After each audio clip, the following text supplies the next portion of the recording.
As a journalist who has covered the Latino community for many years now, there's a lot of people I've talked to on the street who believe, they really believe from the bottom of their hearts that they're being used by your party, the Democratic Party, every time there's an election.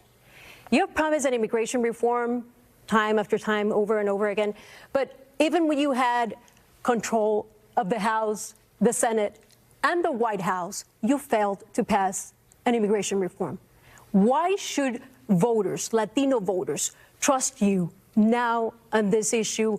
I'll start with you, Congressmember Porter. Look, I'm someone who went to Washington to do things differently. I'm not satisfied with what Democrats or Republicans have been delivering. I'm of a generation who has only ever known the amazing contributions that immigrants make. The House of Representatives passed the Dream and Promise Act to help give status to deliver not just a pathway to citizenship, but we need to give citizenship now to our dreamers to provide protections for TPS. It went to the Senate where it died. That's why I'm running to shake up the Senate. I'm not going to offer you the status quo because the status quo has been unacceptable and not enough for millions of Americans. I'm tired of hearing about comprehensive immigration reform. I want to do it. I'm tired of talking about pathways to citizenship. I want to give people those opportunities. The chaos, the struggles we're seeing in our immigration system benefit big corporations who take advantage of undocumented labor to pad their bottom line, and it should stop. Ms. Porter, thank you for your response. Ms. Lee, you've been in Congress for 26 years now. Do you bear any responsibility for this? Let me first say that our Latino community should not trust us. They should grade us based on the work that we have done, our voting record, and exactly what we believe in, and just in terms of immigrants.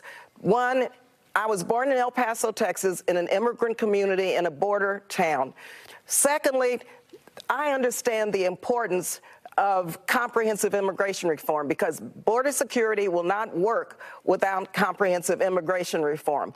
Thirdly, it is a shame and disgrace that we cannot allow our DACA students, our dreamers, to become United States citizens. And in the Senate, that would be the first thing I would do in terms of making sure that I fight with Senator Padilla to ensure the pathway to citizenship for our dreamers, as well as our farm workers. We haven't protected our farm workers the way we should. The Farm Worker Modernization Act should have been passed by the Senate by now. It hasn't been. And so it's very important that Latino voters understand that there's some who may not believe that immigrants deserve the dignity and the humane treatment, but our record speaks for itself and should grade us on our record. Thank you, Ms. Lee.